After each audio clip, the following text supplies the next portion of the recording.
So I've been meaning to do this video for a while and I'm just now getting to it. I switched recently, switched packs from the Zpacks Arc Haul Ultra 60 liter to the Durston Kakwa 40. According to Dan Durston, Kakwa is a Cree word that means porcupine. And it's also the name of a park and a lake, which is the northern terminus of the 700-mile Great Divide Trail. Some of you may know that the Great Divide Trail is the northern extension of the CDT.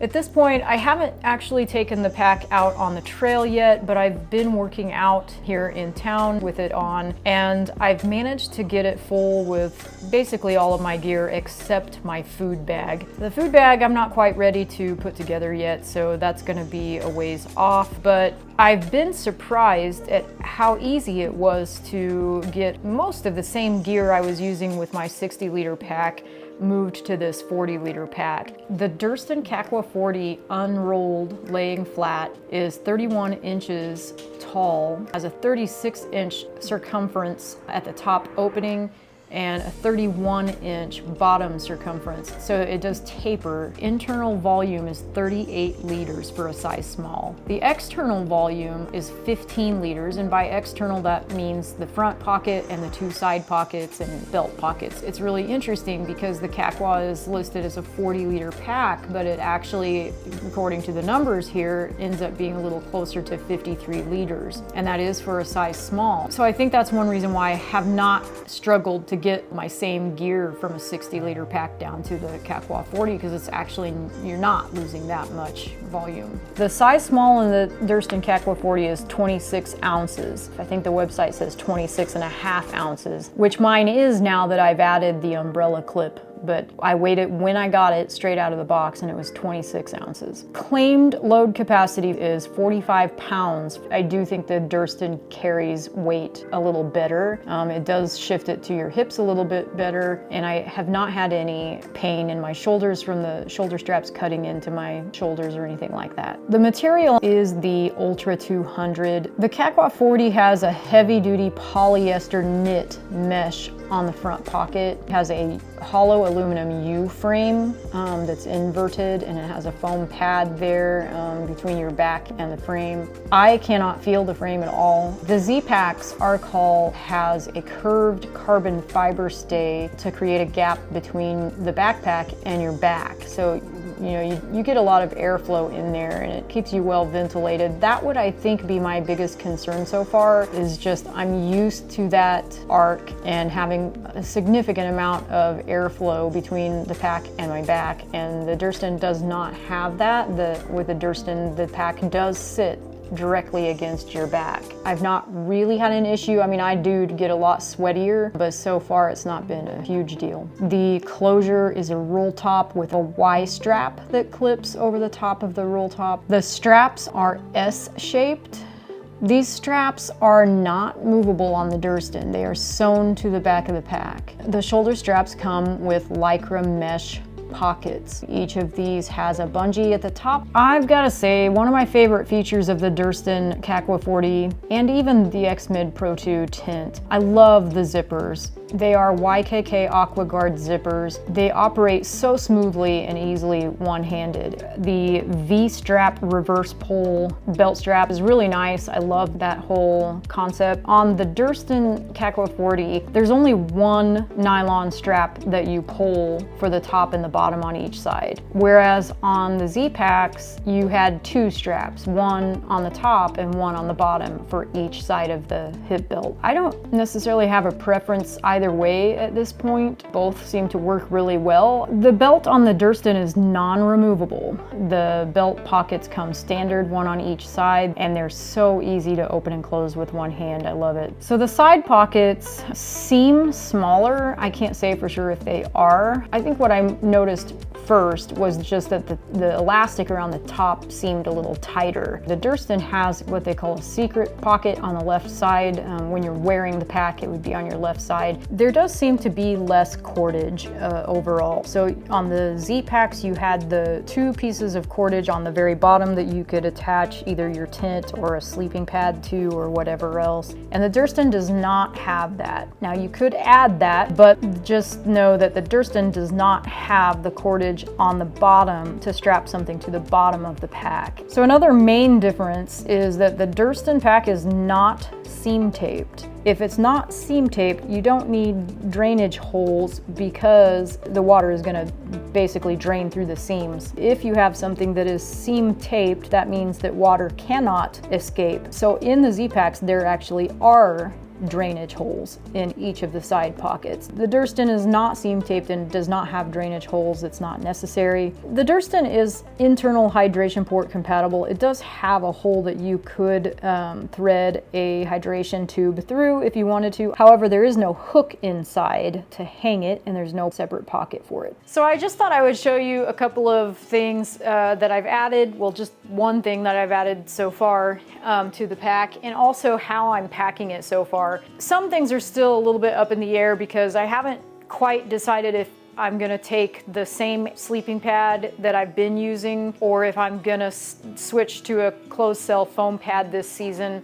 I've been having a lot of hip issues at night when I'm sleeping on that air pad, so I'm thinking about switching the sleeping pad. I'm not sure yet. I do use an 1/8 inch EVA foam pad on the tent floor that covers pretty much the entire floor. I think it's like a 40 by 80 sheet of 1/8 inch EVA foam. I bought it from Mountain Laurel Design. The 1/8 inch foam pad is just wrapped around my Thermarest Z-Lite sole. I don't know yet what I'm gonna take. It's either gonna be the Thermarest Z-Lite sole or the Thermarest X-Therm, Neo Air X-Therm. It's the old version, discontinued now. Anyway, I don't know yet which one of those I'm gonna take. I still have to figure that out. And packing may end up being what makes my decision, because as much as I really would like to be more comfortable, I think it may be difficult to put this big thing on the top of the pack, which is where I'm planning to put it right now. There's no other place to put it unless I put it on the bottom, and I didn't make my bungees long enough, I don't think, for that. Anyway, I'm getting ahead of myself, so let me just show you. First of all, I added bungees to the bottom. There are little attachment loops all the way around the pack, on the front side, and then, you know, the bottom on the back side. There are attachment loops. So I was able to really easily just put a piece of bungee cord from that attachment loop up here to the back one back here, and create these cords so that I can carry, I usually carry my tent down here. I did on the Zpacks. So right now my plan is to keep the tent on the outside of the pack. That's my preference because tents typically are wet first thing in the morning when you're packing up, and I don't want to put my wet tent inside my pack. Now, I put everything in dry bags anyway, so it wouldn't be that big of a deal, but I don't want the inside of my pack to be wet. So my goal is to keep the tent on the outside of the pack. I'm hoping that this arrangement will work. That's what I'm planning on for now. And then I switched this year from my Vapor collapsible bottles to a wide mouth Nalgene. I can't even tell if it's in focus. It's just the very basic plastic bottle. It's not that heavy at all. But I right away realized that this is very slippery. So what I ended up doing, I don't know if you can see it. Probably not, because I got clear ones. But what I ended up doing was getting no slip bathtub stickers and putting those on the bottle. So now I have textured strips on this bottle, and it's easier to pull it out of the pocket and put it back in the pocket without dropping it. So this is what I'm using as my clean drinking bottle. It'll be my electrolyte bottle and my plain water bottle. I usually end up using one bottle anyway, even if I take more than one. So this year I'm simplifying. I'm just using this. I wanted something that was easy to clean electrolyte mix out of, and this with the wide mouth seems to fit the bill. It is a little bit heavier than my vapor collapsible bottles, but maybe not if you think about it, because I was bringing 2 vapor collapsible bottles and now I'm only bringing 1 Nalgene, so it may actually not be that much more weight. But I'm putting that in what would be the right hand pocket because my right arm is more flexible. I can bend it back a lot easier than my left arm. And then on the front pockets right now, I have my bear spray in the left shoulder strap pocket. It fits perfectly. I can cinch down the bungee at the top and keep it from falling out. This one, when I've been working out around town, I've been putting my cell phone in it. I don't know if that's how I'll use it on the trail or not. These types of things usually just get crammed with whatever didn't have a place at the last minute. So I switched to a rain poncho this season, and the Durston Kakwa 40 has this secret pocket on the left side, and I've put my rain poncho in that secret pocket. So I should be able to just reach behind me on this left side, pull out my poncho and put it on without having to take the pack off. Then I'll just show you on what would be the left pocket, the left pack pocket. I actually have my Durston tent poles because I don't use trekking poles, and I've had people ask me why I don't use trekking poles. It's because of the dogs. When the dogs are leashed to me, the trekking poles would hit them. So my tent poles are in there, and then I have the umbrella. I don't pack this umbrella for rain, I pack it for the sun. This is for the dogs too. It's not necessarily for me, although I do have the umbrella clip, and there's also a bungee to help keep, where's the bungee? The bungee's down here. But the reason I bought it was for the dogs, because when we started hitting the part of the trail that's mostly above tree line, the dogs needed some way to get out of the sun. It works really well. It reflects the light away, and underneath it is black, so it's significantly cooler under here. And I mean, it only took a couple of times on that first trip for the dogs to figure out exactly what it was, and they get it. So that has been a game changer for me hiking with 2 dogs. I think that's all I have in here at this moment. I thought I would just let you guys see how I'm putting everything in here. I'm still working on some stuff, so how I do it right now may not actually be how I do it on the trail. And of course, when I'm on the trail, it's probably gonna change because, you know, that's where you really find out if things are gonna work where you put them or not. I'm gonna put my Enlightened Equipment down quilt into a stuff sack, and we'll put it at the very bottom of the pack. The dry bags that I use are actually Sea to Summit Ultra Sil Nano dry bags. They're really lightweight. They're the lightest dry bags I've found. There may be lighter ones out there, but I love these because they last a long time. I actually just patched one for the first time in years. My only complaint about these dry bags is that I wish that there was some kind of a strap on the bottom, because it is kind of hard to pull the quilt out without something down here to hang on to keep the bottom down. But it's fine. Like I said, these are super lightweight and they are waterproof. Somebody's wet nose got on this. Wonder who that could be. Did you put your wet nose on this?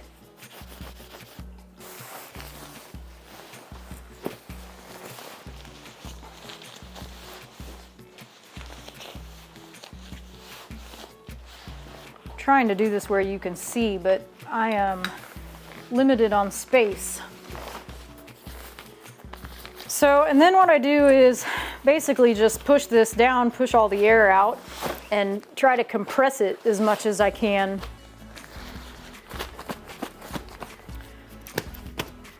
And then this will go in the very bottom of the pack.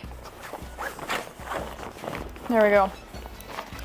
So the reason I put my quilt on the bottom is simply because it's usually the last thing that I need to get out at the end of a day of hiking. It doesn't need to be up at the top, and I definitely don't need access to it while I'm hiking. And so that is why I put it in the very bottom. And then typically what I would put next is my night clothes and my puffy additional things that I, again, wouldn't need until I get to the tent. And I've already got that dry bag started, so I'll just show you Basically, this is the new Trekology Aloofed pillow that I'm trying this season. And then I have the Enlightened Equipment Torrid Apex, whatever, puffy. One of my new favorite cottage companies is Farpoint Outdoor Gear. They make some stuff out of the new alpha wool. A lot of companies are doing that now, but Farpoint, I think, was the very first company I saw that was doing it. And I really love their stuff. I love the design of it. They have a hat that is made out of the alpha wool, and I wear this thing everywhere. I wear it at home, I wear it on the trail.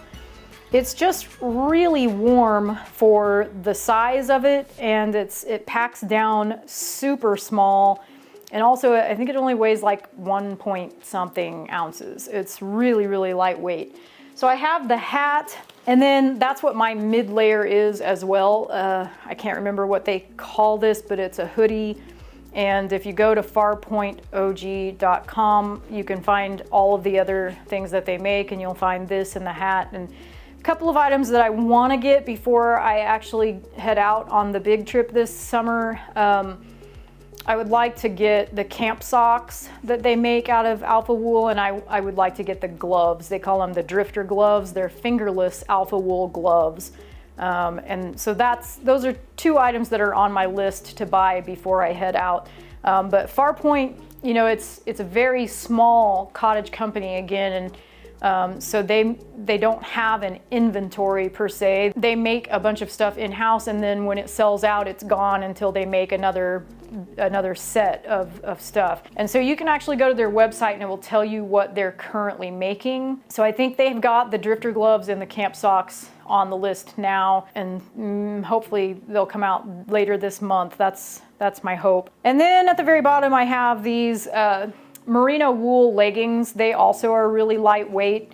I don't remember the brand of them or where I got them. I've had them for years. The logo on the inside has worn off, and so I have no idea what the company is that made them. But they're super lightweight, they're warm, and so this is what I wear to bed. So that goes in there, and then of course my underwear, and usually do pack 1 extra bra, especially for this upcoming trip, which will be 2 weeks. And then I also pack an extra pair of socks. I only bring 2 pair, 1 to wear, 1 to wash. I'll put my pillow back in there. And then I would also pack my chamois for the condensation inside the tent.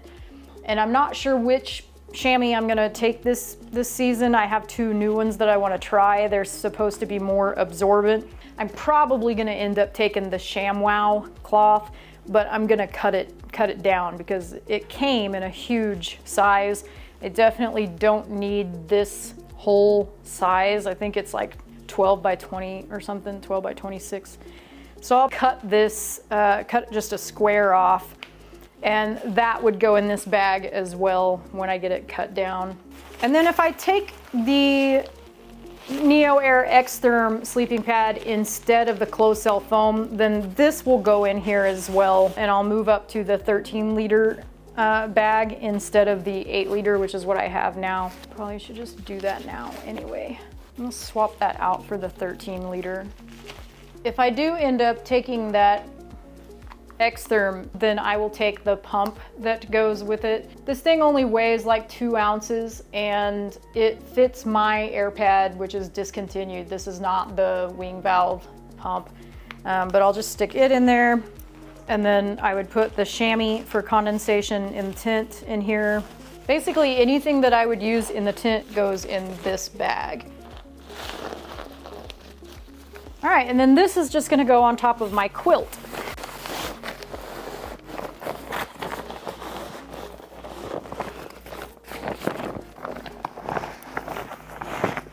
So I'm not even at the top of the frame yet, so I still have plenty of room. Famous last words.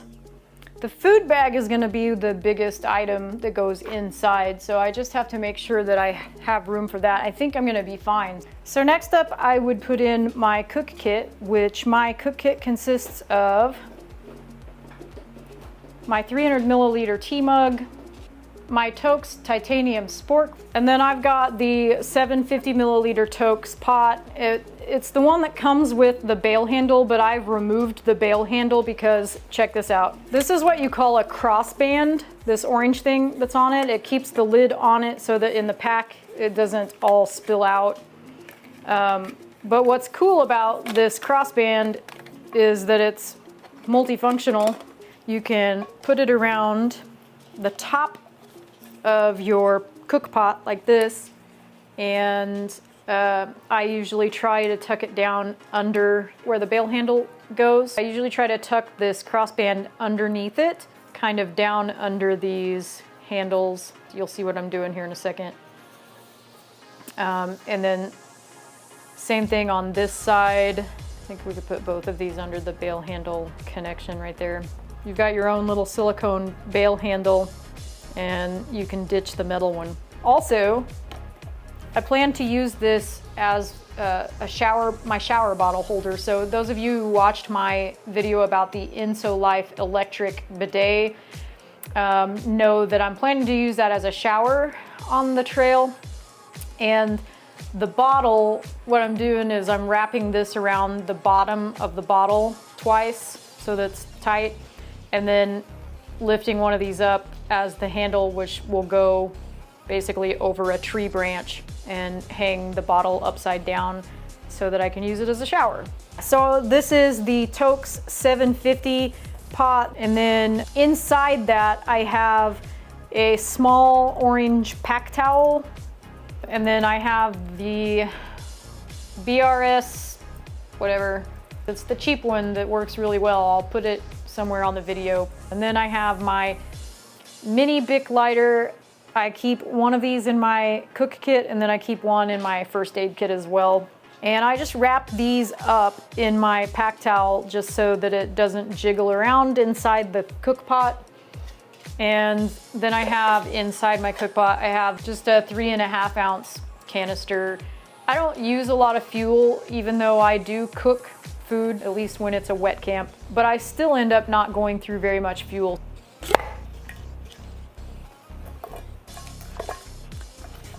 But that's it for the cook kit. Put the lid back on the right way. And then the crossband just goes back on. You just stretch it down to the bottom and kind of put some space these out a bit. Close the handles on top of it, and there you have it. And so this doesn't come apart then inside the dry bag or inside your pack. So we'll roll it down and clip it closed and set that in there. Last year I switched to this heavier weight Sea to Summit dry bag for my electronics, partially because my electronics are heavy, and so I want something that's very sturdy and durable, but also because this has the little window in it, and I actually thought that I would use this as a way to wash my clothes. This is going to be a heavy bag. Eventually this will have all of my electronics, so my battery packs to recharge electronics. It'll have my extra camera batteries, action cam, Fuji batteries, drone batteries, mic kit. This is a 6-inch USB-C cable. It's USB-C on both ends, and then what I do is I buy these tiny adapters, USB-C adapters. This is one for my Garmin watch. So these are just USB-C adapters that clip on to the end, and basically it's just a lighter weight way of making your single USB-C cable into anything that you need it. So I have one for my Garmin watch, I have one for my iPhone, and I do bring one that's a micro USB because my headlamp is micro USB, and then I just have the USB-C for everything else. You can buy these little Ziploc pill pockets at Walgreens or CVS or whatever pharmacy shop you go to. I'll probably put all of these small USB-C adapters in one of these just so I can find them easily. I've got this Fuji battery charger. It charges 2 batteries at once. I've got 3 extra Insta360 batteries, and then the charger that charges 2 Insta360 batteries at the same time. And then I have 2 of these Nightcore 10,000 milliamp per hour power banks. I've had one of these quit on me, so I'm not sure I'm gonna pack these. I may end up packing my trusty Anchor 26-800. This thing literally feels like a brick. It's like 17 ounces, which is horrible, but it's so reliable and it lasts a long time. So I'm still on the fence regarding which I'll take, 2 of these or just this one. And that's it for the electronics. My headlamp, of course, but I typically pack my headlamp somewhere that's a little bit more accessible in case I hike into the night or I get up early. I like to have my headlamp more accessible, so I'm not gonna put it in my electronics bag and bury it in my pack. I'll keep it somewhere else. All right, so we'll put this in here beside the cook kit. All right, so with that, I am just barely at the top of the frame, so I'm about right there. And I still need to put the food bag in, which is gonna be huge and probably will take up all of the rest of that space. I don't have my drone in there yet. This is my drone and the remote, and I believe I have maybe one extra battery and some filters in here, yeah. I'll put this up here. Boy, that is not leaving much room left for my food bag. Although I can push it down a bit. I've got 3 liters of water. This is gonna be my dirty water bag, and I'm just gonna put it in the front pocket. And then I had originally thought that I might need to attach a bungee somewhere to go across the top of this to make sure that it doesn't fall out. But I think what I'm gonna do instead, I don't know if you can see this, but this strap on the top of the water bottle actually hits right about the same place that the Y strap comes up and is attached. So I'm just gonna thread the Y strap through this water bottle strap. Got my toiletry kit. Kind of hoping this front pocket stretches out a little bit with use. It's pretty tight. And then we have the first aid kit, and I'm gonna probably end up putting this in my food bag because that's where it goes at night anyway. All of my smelly stuff goes in the food bag. And last but not least, we'll see if I can get this on the bottom.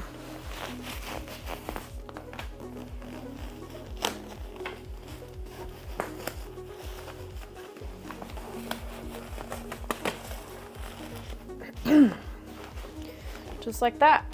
We'll just pretend that the food bag is in there. So if we just take the EVA foam for the dogs, just stick it in there if I really wanted to keep it from getting caught on willows or tree branches, whatever. So then maybe this on top. So that should work. Maybe that should leave me enough room to put my food bag in there, and then that would sit on top. For now, I'm gonna go ahead and tighten this down so that I can put this on and see what it feels like.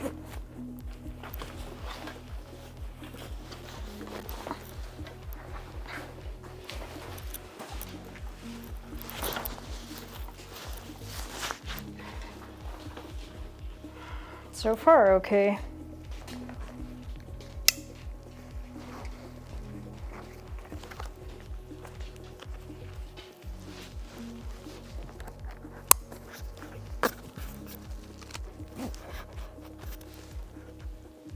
Ah, yeah.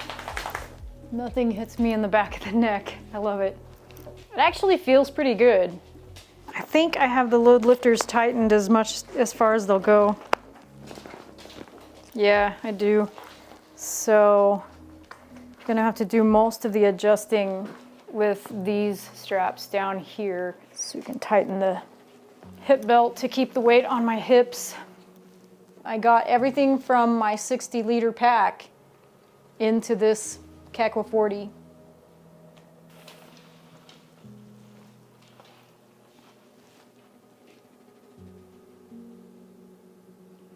Oh, I forgot to add the dog's run line, which can easily go right there. So that's it. I think that pretty much answers my question though, as far as which sleeping pad to take, the closed cell foam or the air pad, because the air pad just fits in the pack better. Field notes and ink pen and headlamp will probably go in my hip belt pockets with my little action cam stuff. Extra SD cards will go in my hip belt pockets. You know, this is the first year I'm packing the drone, and the drone is definitely taking up extra space. I want to use the drone on the trail this year, so I want to keep it in the pack if I can.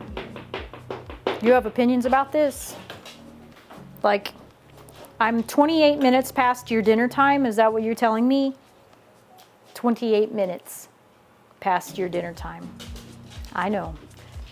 All right, well, the dogs are hungry. I'll wrap this up. But generally speaking, I'm pretty happy with how everything is fitting into the Kakwa 40. I'm just gonna have to be really careful about how much food I take. I'll definitely keep you all posted the more I use it, and check back in with my updated opinions. But I think that's it for this video. Thanks for watching, and we'll see you on the next one.